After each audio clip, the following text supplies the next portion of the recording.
autant de puissance à son soutien? C'est la question que je pose. Non, vous savez, bon, là je vais revenir encore sur les considérations, je ne sais pas, hein, moi c'est mon inspiration, des questions religieuses. Vous savez, le monde occidental a été créé sur le judéo-christianisme. La base. Voilà. Judéo-christianisme, bon, c'est-à-dire qu'est-ce qui vient de la Judée, et puis le christianisme de Jésus-Christ. Donc tout ça qui fait le fondement, effectivement, c'est vrai que c'est une construction, mais on vit avec ça aujourd'hui. Donc on peut comprendre qu'à partir de cette base judéo-chrétienne, dans laquelle l'Occident se reconnaît, l'intérêt d'Israël devient prégnant. Et comme vous avez un pays comme les États-Unis qui a été créé, construit sur la base de la religion, parce que vous savez que les pères fondateurs des États-Unis fuyaient l'Angleterre parce qu'ils étaient persécutés pour leurs convictions religieuses. Donc ils sont allés là-bas pour aller vivre leur foi tranquillement, et malgré le fait qu'ils soient dans les choses qui ne sont pas bonnes comme la franc-maçonnerie, parce que c'est eux qui disent qu'ils croient en Dieu, mais c'est eux les premiers francs-maçons, parce qu'aux États-Unis, vous avez là-bas les plus grands francs-maçons, les plus grands rosicruciens. C'est le pays au monde où il y a le plus grande concentration des gens des sectes, malgré la foi religieuse. C'est un pays franc-maçon. Voilà, non, tout là-bas a été fait sur la base de la franc-maçonnerie. Donc, voilà donc qui peut expliquer quelque part, hein, je ne dis que ça explique tout, mais ça explique quelque part cette base judéo-chrétienne, donc qui fait que ces considérations religieuses, ces considérations mystiques jouent. Parce que, on le disait, on évoque Israël tout le temps, la Bible influence la vie de tout le monde. Moi-même, je lis la Bible, hein, je la lis, c'est un livre qui est plein de sagesse, on ne peut pas le nier, mais je crois qu'à partir de ce moment-là, on peut comprendre pourquoi.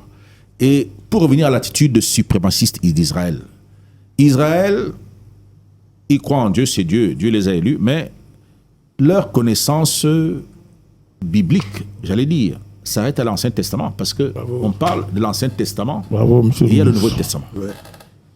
La spiritualité ou la foi d'Israël en Dieu s'arrête à l'Ancien Testament. Et vous savez que le Dieu de l'Ancien Testament, c'est un Dieu, entre guillemets, méchant. Le Dieu de Moïse, la loi du talion, œil pour œil, dent pour dent. Voilà, c'est à ça qu'Israël s'est arrêté.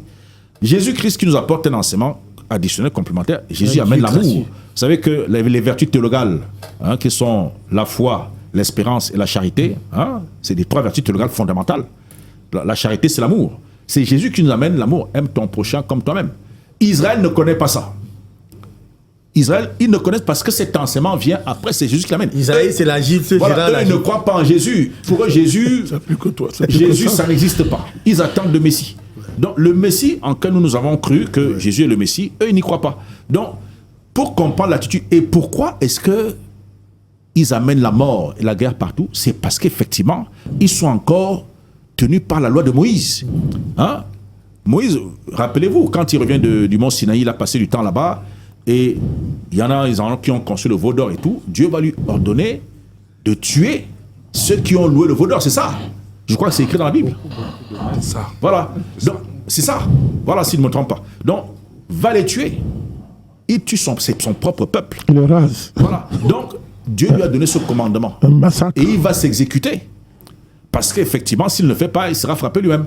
Il y avait quelquefois, il y avait des hésitations. Je crois donc, pour comprendre l'attitude d'Israël, c'est-à-dire, ça vient de là, parce que eux, ils croient en ça, dur comme fer. Très bien. Parce que c'est des commandements de Dieu. Très bien. Donc, ça permet de comprendre pourquoi ils n'ont aucune pitié vis-à-vis des Palestiniens.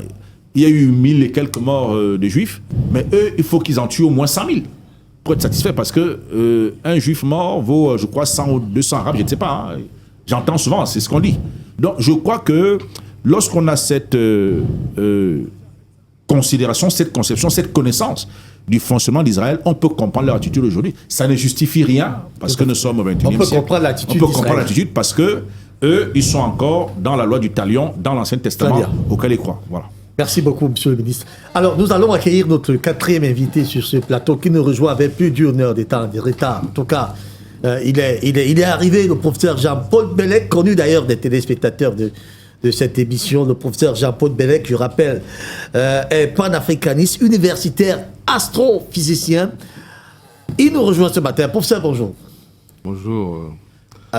Raoul Pépin et bonjour à tous nos panélistes, bonjour à tous nos téléspectateurs, bien sûr à l'équipe technique Oui, j'ai des soucis d'ordre personnel et bien sûr le transport. Parce que moi, j'habite pas à côté.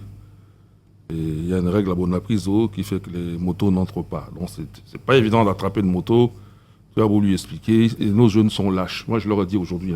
C'est tellement ils n'avaient pas un problème personnel, je leur ai dit vous êtes des lâches. Tout à fait. Et vous voulez changer le Cameroun. Vous n'avez même pas le courage. Un vieux comme moi, je suis plus courageux que vous. Tout à fait. Je te donne le chemin. Il y en a un qui m'a déposé dernièrement là. J'ai donné le chemin, il n'a pas suivi mon chemin. On a arrêté sa moto. J'ai négocié, j'ai donné 2000 francs pour qu'on lui donne sa moto. Et je lui ai encore payé son transport. Ils sont lâches. Ils sont C'est ça lâches. le courage. Le courage, on assume, non?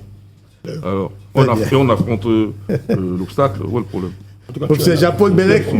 Non, excusez-moi. Vous nous avez déjà trouvé pour un plein mes sujet. péripéties d'aujourd'hui. Voilà. Vous nous avez déjà trouvé un plein sujet. Nous parlions effectivement de l'ossature du peuple d'Israël. L'Israël peut-il tout se permettre, professeur Jean-Paul Bellec, au regard de tout ce que vous avez pu suivre sur ce plateau, la position un peu privilégiée d'Israël parce que les superpuissances courent après ce pays. Peut-être le peuple de Dieu, comme ça me l'avoir dit le révérend pasteur Metote. Donc tout cela concourt peut-être à ce qu'il soit pris comme le petit chéri, au point où toutes ces caprices sont supportables. Vous pensez ainsi? Pas du tout. D'ailleurs, je pense que j'ai placé le mot lâche exprès parce que, un, je l'ai prononcé effectivement à ces jeunes-là, et deuxièmement parce que le monde aussi est soumis à une lâcheté face à ce qui est derrière Israël. Il y a quelque chose derrière Israël. C'est pas un projet d'aujourd'hui. Donc, mais si tu me permets, je vais d'abord faire signifier. C'est le ministre, c'est un ministre. Oui. Ministre, je ne connais pas, Camerounais. Bien sûr, ministre plénipotentiaire. C'est mon grade. Hein. Ministre plénipotentiaire. Simon-Pierre Obambidia, ministre C'est mon grade en plénipotentiaire. diplomatie. D'accord, non, il me dira ça mieux tout à l'heure. Ok, bon, monsieur le ministre, si vous me permettez, là vous êtes tombé dans mon domaine, donc je vais vous corriger. Vous avez prétendu que Albert Einstein est le père de la bombe atomique, disons la bombe nucléaire. Vous avez lu ça, n'est-ce pas? Mais c'est Tout à faux. fait, je l'ai lu. Hein. Mais c'est faux. Donc, de temps en temps, demandez à vos concitoyens qui ont quand même étudié les domaines que vous sollicitez pour vous éviter de dire des choses. Bon, là, c'est rien, mais je sais qu'il y a des dossiers plus graves. Et pourquoi vous ne consultez pas les experts? Il faut les consulter. Bon, pas les experts, disons les sachants. Voilà. Parce que Pas de souci, le il n'y a pas de physicien problème. Richard Feynman avait dit « Je crois en l'ignorance des experts ». Les experts, c'est des gens qui sont payés, mais qui sont très ignorants. Donc, en fait, je me corrige moi-même. Je veux dire, les sachants, ceux qui savent, quoi. Tout à De quoi on veut parler. Albert Einstein a juste établi une formule. À savoir, et surtout, moi, je trouve Albert Einstein, plus que les mathématiques, c'est un grand physicien. Il a donné la bonne interprétation physique, à savoir l'équivalence entre la masse et l'énergie. C'est ça. C'est-à-dire que c'est comme, on peut dire, l'équivalence entre le macabo et le plantain. Parce que si tu me donnes tant de macabo, je te donne tant de plantain. Il y a une proportion là entre les deux. Donc, quand j'ai tant de masse, par exemple, j'ai 1 kg, j'aurai beaucoup d'énergie. Parce que le facteur de conversion pour aller de la masse vers l'énergie est énorme. C'est le carré de la vitesse de la lumière dans le vide. Et la vitesse de la lumière, c'est énorme. C'est 300 millions de mètres par seconde. En kilomètres, 300 000 km par seconde, à peu près, dans le vide. C'est énorme. Donc, l'autre facteur est défavorable. Si vous voulez créer de la masse à part de l'énergie, là, ça va vous coûter tellement d'énergie, vous allez avoir très peu de masse. En fait, vous créez des particules. C'est ce qu'on fait dans les accélérateurs de particules. Parce que là, le facteur, il n'est pas intéressant du point de vue industriel. Voilà. Alors, donc, mais avant lui, déjà, même cette relation avait déjà été établie par Poincaré, sauf que lui, il avait une approche mathématique. Et je l'ai bien dit, Einstein, c'est la physique. C'est pas tellement. Plus que les maths, c'est la physique. Et Poincaré n'a pas vu cette interaction physique, cette relation. Maintenant, même avec cette relation, tu es loin de l'arme atomique. Parce qu'il y avait encore beaucoup de choses à faire. Il a fallu que des chimistes allemands, à savoir Otto Hahn et Strassmann, deux physiciens allemands, en 1939 exactement, découvrent la fission du noyau de l'atome d'uranium, le noyau précisément 235. Celui qui a 235 nucléons dans son noyau, c'est-à-dire exactement 92 protons et 143 neutrons. Très bien. Voilà. Fais bien la parenthèse. Nous avons appris beaucoup. Non, il ne faut pas lui faire la parenthèse. Merci beaucoup, professeur. Revenons maintenant sur la question. Laisse un peu. Tout à fait. Parce qu'il y a eu beaucoup de choses dites sur les Juifs qui sont capables de stick. Donc moi, je suis Camerounais, je suis capable. Laisse-moi aussi faire démonstration de ce que je connais, même un tout petit peu. Au-delà du monsieur. Voilà, parce qu'il n'y a pas que les Juifs. Désolé. Oui, les Juifs. Allez-y, professeur. Alors, bon, cette relation-là, c'est Lise Meitner. Elle est juive. Et son neveu Otto Hahn, les Juifs aussi, qui ont compris comment ça se fait que eux, leur but, quand elle travaillait avec Otto Hahn et Strassmann, elle a dû quitter le laboratoire parce qu'elle était juive, Lise Meitner. Donc je ne veux rien à nouveau aux Juifs, hein, mais disons les choses. Alors, et ils avaient comme projet de créer des noyaux plus lourds, ce que les Italiens faisaient déjà avec Enrico Fermi en Italie. Donc ils ont voulu faire des noyaux lourds. Sauf que Hahn et Strassmann trouvent des noyaux légers. Quand ils envoient un neutron qui entre dans un noyau d'uranium, et de temps en temps, on a des éclats, moins lourds, plus légers. Ils ne comprennent pas, quoi. Et c'est comme ça qu'à force de réfléchir, Hahn et Lise Meitner arrivent à l'image. Ils voient une image que, en fait, l'uranium est tellement lourd qu'il s'est éclaté. Et alors maintenant, ils vérifient la relation d'Einstein. Et ça donne.